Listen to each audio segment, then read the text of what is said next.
Yes बेटा, आज की क्लास में हम स्टार्ट करेंगे। जो इसके पहले कॉन्फ़िगरेशन लिखने की प्रैक्टिस आपने जब की थी, जो अभी आपने कॉन्फ़िगरेशन लिखना सीखा, उसमें एक सबसे बड़ा फैक्ट क्या था कि हाफ फिल्ड और fully filled subshells are consider as a more stable subshell. अगर कोई सबसेल अपने कैपेसिटी के अकॉर्डिंग, जैसे एस की कैपेसिटी 2 इलेक्ट्रॉन्स की है, पी सबसेल की कैपेसिटी 6 इलेक्ट्रॉन की है, डी सबसेल की कैपेसिटी 10 इलेक्ट्रॉन्स की है, तो अगर ये अपनी कैपेसिटी के हाफ इलेक्ट्रॉन या फुल्ली इलेक्ट्रॉन कंटेन करते हैं तो they are consider more stable. जैसे कि आपने देखा था क्रोमियम के केस में कि जब आप कॉन्फ़िगरेशन लिख रहे तो उसकी एक्चुअल कॉन्फ़िगरेशन थी 3d4 4s2, लेकिन आपने क्या देखा कि इस कॉन्फ़िगरेशन को हमने चेंज किया 3d5 4s1, और ऐसा इसलिए किया सो दैट कि 3d की स्टेबिलिटी इंक्रीज हो जाए, because every atom tries to make its configuration more and more stable। और more and more stable कब होगा? अगर उसके सारे सबसेल आइदर हाफ फिल्ड हो या फुली फिल्ड हो। तो यहाँ पर जैसे आपने एक इलेक्ट्रॉन जो शिफ्ट किया, ट्रांसफर किया from 4s to 3d, why to increase the stability. तो आज हमें डिस्कस करना है कि व्हाट इज द रीजन कि हाफ फिल्ड और फुली फिल्ड सबसेल जो है कॉन्फ़िगरेशन में स्टेबल कंसीडर क्यों होते हैं। तो इसके देखो दो रीजन पॉइंट दिए जाते हैं। द फर्स्ट रीजन पॉइंट है कि आपका इलेक्ट्रॉनिक डिस्ट्रीब्यूशन सिमेट्रिकल होता है अगर सबसेल हाफ फिल्ड या फुल्ली फिल्ड होता है। तो the first reason behind it कि this will make the symmetrical distribution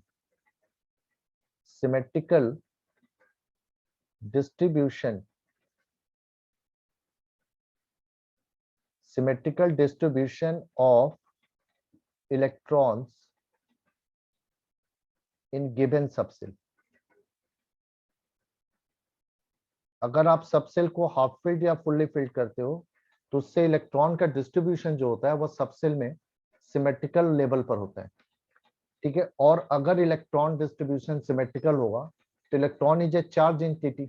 it means कि आपके सबसेल में चार्ज डेंसिटी जो है, इलेक्ट्रॉन की जो चार्ज डेंसिटी है, that will become uniform over the entire area of the subshell. It means कि this will make uniform electron density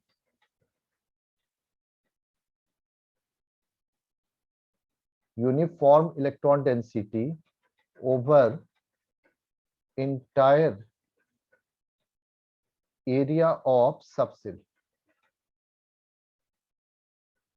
तो ये फर्स्ट लॉजिक है या फर्स्ट रीजन है हाफ फील्ड और फुल फील्ड के मोर स्टेबल होने का, कि सिमेट्रिकल डिस्ट्रीब्यूशन होगा, इससे पूरे सबसेल में इलेक्ट्रॉन की डेंसिटी जो होगी, चार्ज डेंसिटी, वो यूनिफॉर्म हो जाएगी। सेकेंड जो रीजन इसके पीछे दिया जाता है कि that will exchange energy maximize होती है। exchange energy get maximized if the distribution of electron is half filled or full filled in the subcell। तो सबसे पहले देखो कि एक्सचेंज एनर्जी होता क्या है। जैसा कि आपने देखा कि हंट्स रूल में कि अगर आपके सबसेल में एक से ज्यादा ऑर्बिटल प्रेजेंट है so they are equal energy states and called degenerate orbital. एक सबसेल के सारे ऑर्बिटल इक्वल एनर्जी के होते हैं and they are called degenerate orbital. तो हमने हंट्स रूल में क्या सीखा? In case of degenerate orbital, the distribution of electron is done on the single occupied basis with the same spin। यानी उसमें क्या देखा था कि in case of degenerate orbital, electron with same spin are first of all filled in all orbitals and then the pairing will start। तो इस case में क्या होता है कि अगर आपके सबसेल में degenerate orbital में इलेक्ट्रॉन सेम स्पिन में प्रेजेंट है तो they can exchange their position, और जब ये पोजीशन एक्सचेंज करते हैं तो there is release of some energy and that is called exchange energy. तो यहां पर मैं डिफाइन कर देता हूं कि in case of degenerate orbitals, in case of degenerate orbitals, electrons with same spin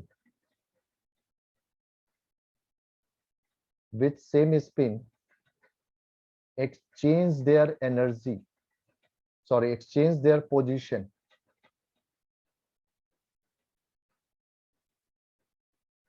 and during this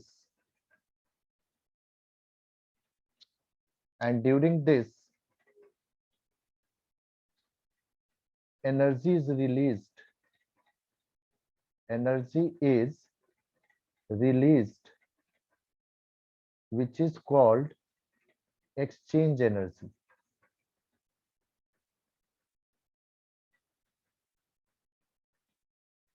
So if there are more than one orbitals in your subshell, and if all they are occupied by the electron, then electron with same spin will exchange their position, and during this exchange energy is released, which we called as exchange energy. क्योंकि देखो exchange जब होगा तो electron एक तरह से move करेगा, और जब मूव करेगा तो इट मींस कि it will losing its energy, और उसी एनर्जी को एक्सचेंज एनर्जी कहा जाता है। तो हाफ फील्ड और फुल्ली फील्ड के केस में एक्सचेंज एनर्जी मैक्सिमाइज होती है from the distribution which is not fully field और हाफ फील्ड। जैसे हम यहाँ पर कंपेयर कर रहे हैं, फॉर एग्जाम्पल एक्सचेंज हमेशा सेमी स्पिन के बीच में होता है। जैसे फॉर एग्जाम्पल यहाँ पर हम एक पी सबसेल कंसीडर कर रहे हैं, तो पी सबसेल में we have the 3 orbitals. Like suppose करो कि पी सबसेल में only 2 electrons are present, so 2 electron का distribution as per Hund's rule this is in this way, कि 2 इलेक्ट्रॉन सेम स्पिन के साथ 2 ऑर्बिटल में प्रेजेंट है, ठीक है। और सपोज करो कि अगर आपने इसको 3 इलेक्ट्रॉन के साथ कंपेयर किया, which become the half filled case, ठीक है। अब इन दोनों केस में जरा कंपेयर करके देखो, यहाँ पर ये दोनों इलेक्ट्रॉन सेम स्पिन में, यहाँ पर भी ये तीनों इलेक्ट्रॉन सेम स्पिन में। सो इस केस में क्या होता है कि सेम स्पिन के इलेक्ट्रॉन अपनी पोजीशन एक्सचेंज करते हैं। जैसे ये फर्स्ट इलेक्ट्रॉन जो होगा ये अगले वाले इलेक्ट्रॉन से अपनी पोजीशन एक्सचेंज करेगा, तो जब ये पोजीशन एक्सचेंज करेगा तो there is release of some energy that we called exchange energy.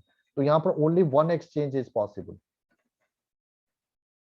Because every electron exchange its position from the onward electron, not from the backward electron। तो यहाँ पर एक ही एक्सचेंज पॉसिबल है। लेकिन इस केस में देखो आप, यहाँ पर first electron exchange its position with second and third electron, so first electron can do 2 exchange, second electron can exchange its position from the third electron, so 1 exchange is possible for the second electron, but third electron cannot exchange its position because इसके onward कोई electron नहीं है, तो ये सिर्फ इन्हीं दोनों के साथ एक्सचेंज कर रहा है जो कि ऑलरेडी काउंटेड हो गए। तो थर्ड इलेक्ट्रॉन के लिए there is no exchange, so total exchange यहाँ पर 3 हो रहा है, यहाँ पर टोटल एक्सचेंज 1 है। अब ये देखो हाफ फील्ड का केस हुआ, तो पहले बात है कि अगर हम हाफ फील्ड का केस लेते हैं तो ये नॉन हाफ फील्ड से ज्यादा स्टेबल क्यों होगा, क्योंकि इस केस में एक्सचेंजेस मैक्सिमाइज होंगे, और जब एक्सचेंजेस मैक्सिमाइज होंगी तो उसका रिजल्ट क्या होगा कि more exchange energy will be release. और देखो एनर्जी जब ज्यादा रिलीज होगी तो इट मींस कि आपका सबसेल लोअर एनर्जी स्टेट में जाएगा, और lower energy state is consider as a stable state. Science में क्या होता है कि लोअर एनर्जी स्टेट को always we take as a inactive और stable state. Higher energy it means कि रिएक्टिव और एक्टिव स्टेट होती है, and that is the less stable state.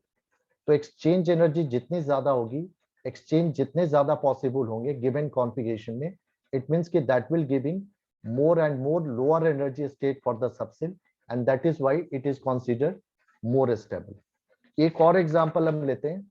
For example अगर हम लें D5 एंड D6 का, यहां पर हम D सबसेल कंसीडर कर रहे हैं।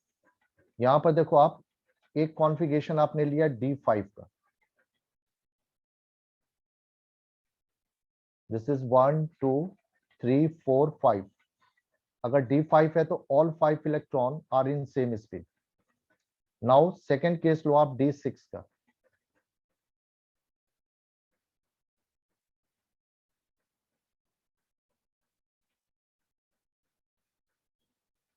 D6 की configuration as per Hund's rule कि 5 orbital initially will be singly occupied and 1 orbital will get paired, क्योंकि पेयरिंग तब तक नहीं स्टार्ट होगी जब तक कि सारे ऑर्बिटल हाफ फील्ड ना हो जाए। अब इन दोनों केसेस में कंपेयर करो तो D5 is more stable then D6।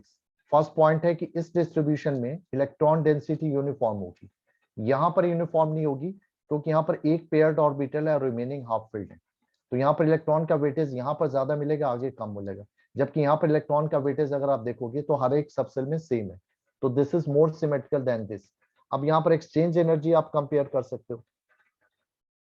Exchange energy अगर आप कंपेयर करोगे तो इस केस में फर्स्ट इलेक्ट्रॉन कितने एक्सचेंज कर सकता है? फर्स्ट के आगे there is 4 electron, so it means कि 4 exchange is possible for this. ठीक है, सेकंड इलेक्ट्रॉन के आगे 3 इलेक्ट्रॉन्स है तो 3 exchange is possible for this. Third electron के onward we have only 2 electron, so it means कि it can do 2 more exchange. और ये fourth electron can do 1 exchange and the last electron can do 0 exchange. तो total exchange यहाँ पर कितना possible है? 4 + 3 7 2 9 1 10। सो यहाँ पर 10 एक्सचेंजेस पॉसिबल है। अगर आप DC6 में देखो, आप यहाँ कॉन्फ़िगरेशन में इलेक्ट्रॉन बढ़ गए। फर्स्ट इलेक्ट्रॉन ये इस वाले स्पिन के लिए हम देखेंगे, दिस इज 4, क्योंकि इस वाले के लिए 0 एक्सचेंज होगा क्योंकि इसके सेम स्पिन का कोई इलेक्ट्रॉन नहीं है। So this is 0, this is 4, this is again 3, this is 2, this is 1, this is 0। यहाँ पर भी 10 आएगा, ठीक है, क्योंकि ये एक्सचेंज यहाँ इंक्रीज नहीं हो रहा है। तो देखो D5 से D6 में नंबर ऑफ इलेक्ट्रॉन इंक्रीज हो गए बट नंबर ऑफ एक्सचेंज उतने ही रहे, और प्लस यहाँ पर डिस्ट्रीब्यूशन लेस सिमेट्रिकल हो गया, लेस सिमेट्रिकल हो गया। यहाँ पर ये मोर सिमेट्रिकल होगा। तो एक्सचेंज इनिशियली एक्सचेंज यहाँ पर इक्वल है बट सिमेट्रिकल डिस्ट्रीब्यूशन D5 में ज्यादा है, इसलिए D5 is more stable then D6। तो ये 2 पॉइंट लिए गए कि आइदर सिमेट्रिकल डिस्ट्रीब्यूशन होता है और दूसरा कि एक्सचेंजेस मैक्सिमाइज होती है, जिसके वजह से subshell is going to more and more lower energy state which make the configuration as a more stable configuration. तो यही वजह होता है कि कोशिश ये होती है कि जब भी आप इलेक्ट्रॉनिक डिस्ट्रीब्यूशन लिखो किसी भी एलिमेंट के लिए तो उसके सारे सबसेल या तो फुल्ली फिल्ड हो या हाफ फिल्ड हो, जहां तक पॉसिबल है। वॉट एवर पॉसिबिलिटी भी देखना आपको। अगर आपके पास इलेक्ट्रॉन है ही नहीं तो आप डिस्ट्रीब्यूशन हाफ फील्ड और फुल फील्ड नहीं बना सकते, लेकिन कोशिश ये होती है कि सभी सेल। लेकिन इस कोशिश में कई बार जब इलेक्ट्रॉन एक्सचेंज जो होता है वो सिर्फ एक इलेक्ट्रॉन को लेकर किया जा सकता है। जैसे मैंने बताया था कि अगर यहाँ पर D3 हो तो ये एक्सचेंज नहीं है होगा, क्योंकि maximum to maximum you can exchange या shift an electron from one subshell to another only one, क्योंकि यहाँ पर एक इलेक्ट्रॉन शिफ्ट करने से इसकी भी स्टेबिलिटी पर कोई इफेक्ट नहीं आएगा और ये स्टेबल हो जाएगा, इसलिए यहाँ पर एक इलेक्ट्रॉन शिफ्ट किया गया। लेकिन आप अगर आपको सोचोगे कि ये दोनों इलेक्ट्रॉन यहाँ शिफ्ट कर दिया जाए, लाइक D3 का कॉन्फ़िगरेशन अगर है और ये 4s2 है और ये दोनों शिफ्ट करके इसको 3d5 बना ले, तो दिस इज नॉट पॉसिबल, क्योंकि एक्सचेंज जो होता है, सॉरी ट्रांसफर जो होता है वो सिर्फ एक इलेक्ट्रॉन के लिए ही किया जाता है। तो ये था कि वाई हाफ फील्ड और fully field configuration is considered more stable. Yes बेटा, क्लियर हुआ सबको? एक्सक्यूज ये मी सर। दोनों पॉइंट, हाँ बोलो बेटा। सर इसमें D6 और D5 का मेरे को समझ नहीं है, कैसे ये दोनों इक्वल कैसे आते हैं? देखो एक्सचेंज काउंट करोगे तो यहाँ पे इक्वल आएगा। अगर हम D5 लेते हैं, अगर मैं यहाँ पर देखो D4 ले रहा हूँ थोड़ी देर के लिए, तो D4 में आपके टोटल एक्सचेंज कितने आएंगे? ये 4 इलेक्ट्रॉन इस तरह से डिस्ट्रीब्यूट होंगे, 4 orbital half field. First electron can do 3 exchanges, क्योंकि सिर्फ आप जिस सबसेल के लिए एक्सचेंज काउंट कर रहे हो उसके आगे देखो कि कितने इलेक्ट्रॉन। कोई भी इलेक्ट्रॉन अपने से आगे वाले इलेक्ट्रॉन के साथ पोजीशन एक्सचेंज करता है, तो ये इसके साथ पोजीशन एक्सचेंज कर सकता है, इसके साथ, इसके साथ, यानी मैक्सिमम ये 3 एक्सचेंज कर सकता है। सेकेंड इलेक्ट्रॉन के आगे सिर्फ 2 इलेक्ट्रॉन है तो ये 2 एक्सचेंज कर सकता है, ठीक है। नेक्स्ट जो आगे वाला इलेक्ट्रॉन है, थर्ड इलेक्ट्रॉन, ये 1 एक्सचेंज कर सकता है, और लास्ट इलेक्ट्रॉन के आगे एक भी इलेक्ट्रॉन नहीं है तो ये फर्दर कोई एक्सचेंज नहीं करेगा। पीछे के नहीं, आगे के इलेक्ट्रॉन से एक्सचेंज काउंट किया जाता है। तो टोटल एक्सचेंज जो यहाँ पॉसिबल होंगे D4 के केस में, वो कितने आएंगे? ओनली 6 आएंगे, और D5 में 10 हो रहे हैं। तो D4 और D5 में कंपेयर करोगे तो D5 more stable then D4। इसका रीजन है, फर्स्ट रीजन है कि यहाँ पर डिस्ट्रीब्यूशन यूनिफॉर्म है, क्योंकि सारे सबसेल यहाँ पर सिंगली ऑक्यूपाइड है, यानी हर जगह इलेक्ट्रॉन है। तो इससे क्या होता है कि एक तरह से मास बैलेंस हो जाता है, मास बैलेंस हो जाता है, चार्ज बैलेंस हो जाता है, ठीक है। चार्ज का डिस्ट्रीब्यूशन सबसेल के इंटायर एरिया पर यूनिफॉर्म हो जाती है। यहाँ पर तो एक एरिया बिल्कुल ब्लैंक हो गया, यहाँ चार्ज 0 है और बाकी जगह चार्ज है, तो यहाँ पर चार्ज डेंसिटी यूनिफॉर्म नहीं है। ठीक है, पहला पॉइंट तो ये हुआ। दूसरा, यहाँ पर एक्सचेंजेस कम है, यहाँ पर एक्सचेंजेस ज्यादा है, क्योंकि जितने ज्यादा एक्सचेंज होंगे इट मीन्स कि सबसेल की एनर्जी उतनी ज्यादा रिड्यूस होगी और वो उतना ही ज्यादा स्टेबल स्टेट में मूव करेगा, तो इसलिए D5 D4 से ज्यादा स्टेबल है। अगर हम D5 और D6 में कंपेयर करें तो यहाँ पर number of exchanges equal to जरूर है, बट डिस्ट्रीब्यूशन यहाँ पर नॉन यूनिफॉर्म हो गया है D6 में। ये लेस सिमेट्रिकल है, ये मोर सिमेट्रिकल है, so this is why again D5 is more stable then D6। Yes बेटा, क्लियर है? क्योंकि दो पॉइंट देखने, सिमेट्रिकल डिस्ट्रीब्यूशन और एक्सचेंज।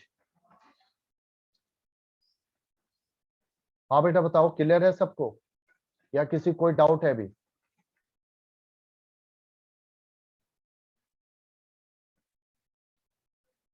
यस बेटा, क्लियर है सबको? क्लियर है सर। ओके, तो नेक्स्ट पॉइंट हम मूव कर रहे हैं, जो नेक्स्ट अब टॉपिक है हमारा, दिस इज, इसको कहा जाता है शिल्डिंग इफेक्ट। शिल्डिंग इफेक्ट या इसी को स्क्रीनिंग इफेक्ट भी कहा जाता है।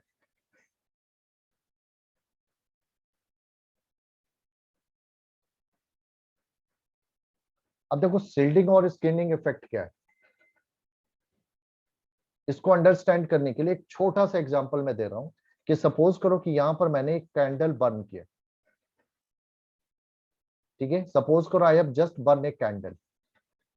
अब आपको पता है कि कैंडल बर्न होने से क्या मिलेगी, आपको लाइट मिलेगी। ठीक है, सपोज करो यहां मैंने एक स्क्रीन लगाया, एक व्हाइट स्क्रीन लगाया, ठीक है, या ब्लैक स्क्रीन सपोज करो लिया। जब आप कैंडल बर्न करोगे तो इस कैंडल की इंटायर लाइट इस स्क्रीन पर अवेलेबल होगी। यस, सभी एग्री हो? यहाँ यस पर हम सर। कैंडल बर्न करेंगे, यहाँ पर एक स्क्रीन लगाऊंगा, तो इस स्क्रीन पर कैंडल की पूरी इंटायर लाइट आएगी, आएगी ना? अब सपोज करो कि यहाँ पर बीच में कैंडल और इस स्क्रीन के बीच में मैंने एक ट्रांसपेरेंट कर्टेन डाल दिया, ये ट्रांसपेरेंट एक कर्टेन यहाँ पर पुट कर दिया। अब मुझे बताओ, जितनी लाइट पहले आ रही थी स्क्रीन पर, क्या कर्टेन डालने के बाद उतनी लाइट दोबारा आपको मिलेगी? जितनी क्वांटिटी में, जितनी इंटेंसिटी में लाइट यहाँ पर रिसीव हो रही थी, क्या ये अब उतनी क्वांटिटी में आपको रिसीव होगी? No sir. डेफिनेटली। अगर आप कर्टेन और कैंडल के बीच में एक कर्टेन, सॉरी, स्क्रीन और कैंडल के बीच में एक कर्टेन पुट करते हो, तो स्क्रीन पर रिसीव होने वाली जो लाइट है वह पहले से कम हो जाएगी। यहाँ पर मैंने एक कर्टेन डाला, सपोज करो एक और कर्टेन डाल दो, तो अब स्क्रीन पर मिलने वाली लाइट पहले से भी कम हो जाएगी। तो जितने ज्यादा नंबर ऑफ कर्टेन यहाँ पर पुट करते जाओगे, स्क्रीन पर मिलने वाली लाइट उतनी ही कम होती जाएगी। अब ये एग्जांपल मैंने क्यों लिया, तो सेम यही एग्जांपल आप यहाँ पर एटम के अंदर कंसीडर करो। एटम में डिफरेंट एनर्जी सेल में जो इलेक्ट्रॉन होल्ड किए हुए, that is the attraction of the nucleus. Nucleus में आपके प्रोटॉन है, प्रोटॉन का पॉजिटिव जो चार्ज का फील्ड है, उस फील्ड के अट्रैक्शन से ये इलेक्ट्रॉन डिफरेंट एनर्जी सेल के अंदर होल्ड किए हुए। ठीक है, तो इसका मतलब कि इलेक्ट्रॉन के पॉजिटिव फील्ड का जो अट्रैक्शन है, it will be experienced by every electron or every energy cell, but सभी इलेक्ट्रॉन इक्वल अट्रैक्शन फील नहीं करते। उसका देखो रीजन क्या है, उसका एक रीजन ये है, ये हमारा फर्स्ट एनर्जी सेल है, ये सेकंड है। ठीक है, अब यहाँ पर देखो, इस इलेक्ट्रॉन के ऊपर भी यहाँ पर न्यूक्लियस का अट्रैक्शन है, इस इलेक्ट्रॉन के साथ भी न्यूक्लियस का अट्रैक्शन है। ठीक है, लेकिन इन दोनों के अट्रैक्शन में एक डिफरेंस पॉइंट क्या आता है कि फर्स्ट इलेक्ट्रॉन और न्यूक्लियस के in between their is nothing, कोई भी अदर इंटिटी नहीं है। लेकिन सेकंड इलेक्ट्रॉन और न्यूक्लियस के इन बिटवीन ये इलेक्ट्रॉन प्रेजेंट है। और आपको पता है कि इलेक्ट्रॉन न्यूक्लियस से तो अट्रैक्ट होगा, लेकिन इलेक्ट्रॉन इलेक्ट्रॉन को क्या करेगा, रिपल्शन देगा। इलेक्ट्रॉन इलेक्ट्रॉन को रिपल्शन देगा। तो अब इस इलेक्ट्रॉन का रिपल्शन जो इसके ऊपर एग्जर्ट होगा, तो ये रिपल्शन जो होगा इसके ऊपर लगने वाले न्यूक्लियस के अट्रैक्शन को लेस कर देगा, जस्ट लाइक कर्टेन की तरह। ठीक है, क्योंकि ये रिपेल करेगा, ये अट्रैक्ट करेगा, तो इसका इंटायर रिपलेशन इसके अट्रैक्शन में से माइनस होगा। तो इट मींस कि आपके सेकंड सेल का जो इलेक्ट्रॉन है that will not experience the actual attraction of the nucleus. And why this happens? This is due to happen with the repulsion of the previous electron. तो ये जो previous cell electron का repulsion जो इसके ऊपर exert हो रहा है, दिस इज कॉल्ड शील्डिंग, क्योंकि ये एक तरह से न्यूक्लियर अट्रैक्शन से इस इलेक्ट्रॉन को शील्ड करता है, स्क्रीन करता है. So this is why this phenomenon is called shielding effect. So now it is clear to all of you कि व्हाट इज द शील्डिंग. हाँ बेटा, शील्डिंग समझ में आ गया. एवरी एनर्जी सेल के इलेक्ट्रॉन पर उसके प्रीवियस सेल के इलेक्ट्रॉन का जो रिपल्सिव फोर्स लगता है, that will reduces the nuclear attraction on it. This is called shielding effect. तो shielding effect को हम लोग define क्या करते हैं कि the repulsion given by inner cells electrons, inner cell electrons on the given electron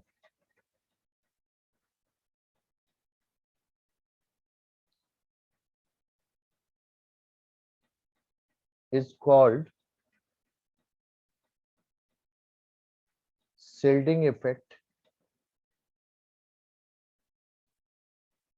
or screening effect.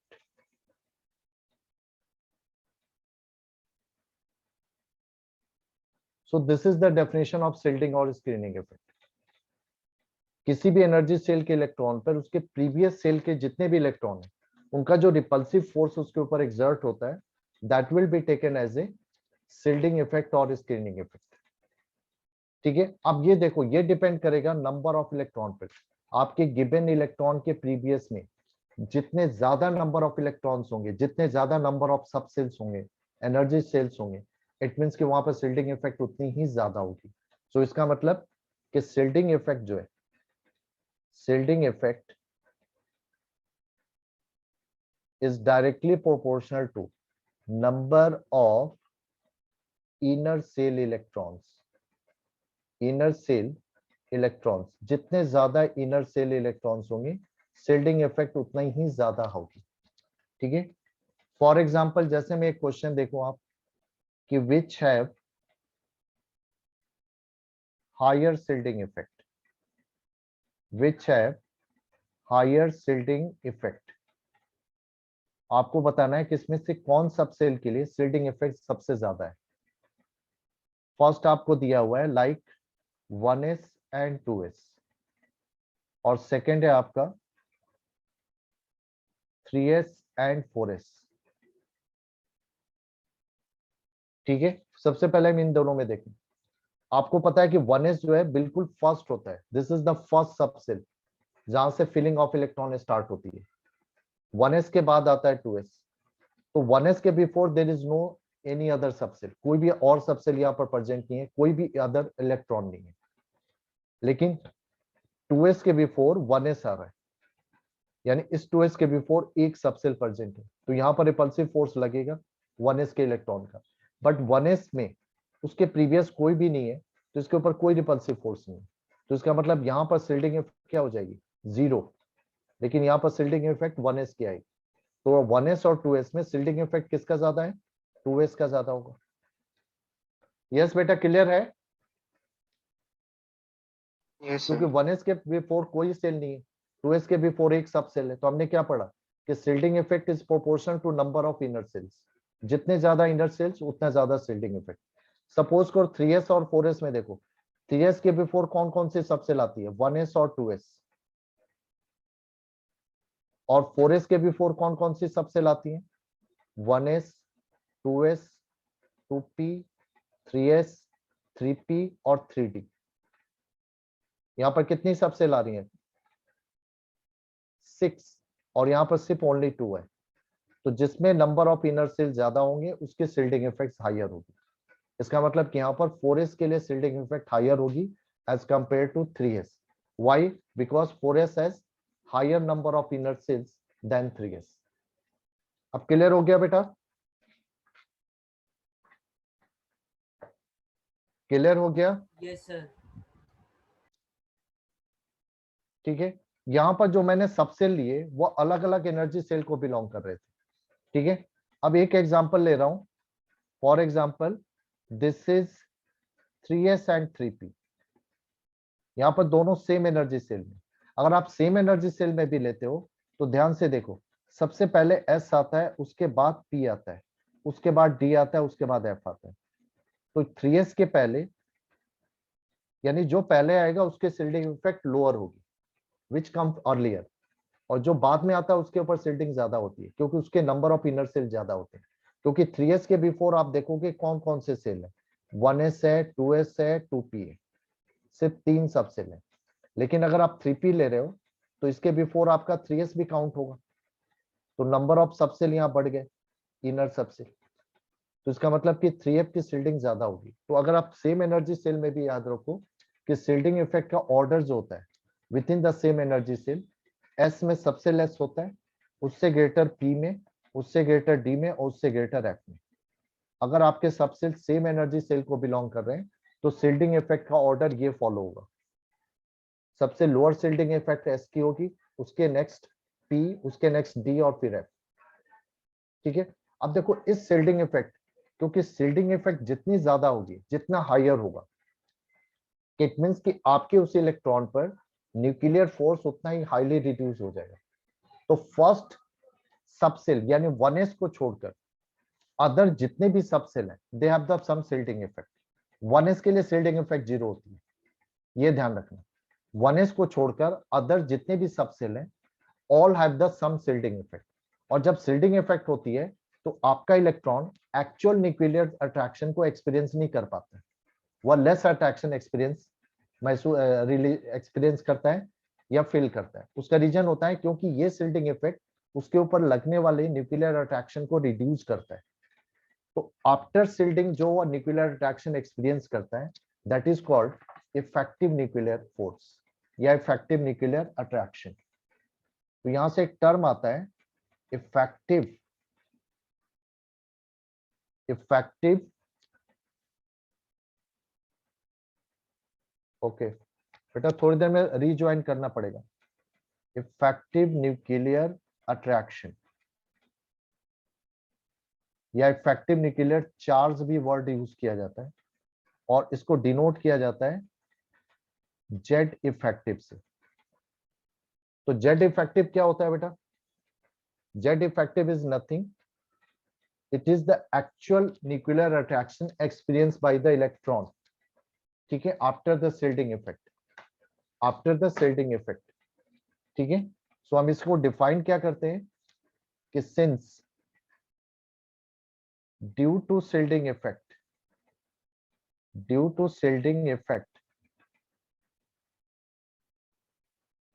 the nuclear attraction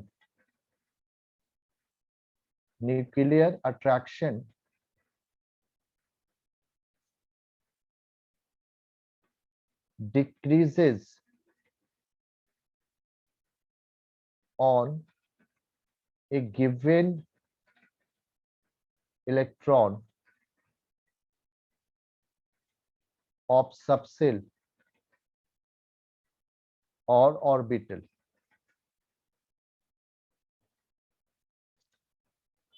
It means your electron is experiencing less attraction from the nucleus, not experiencing the actual attraction of the entire proton, क्योंकि shielding effect वहां पर उसको reduce कर रही है। So therefore the actual attraction, actual nuclear charge or attraction experienced by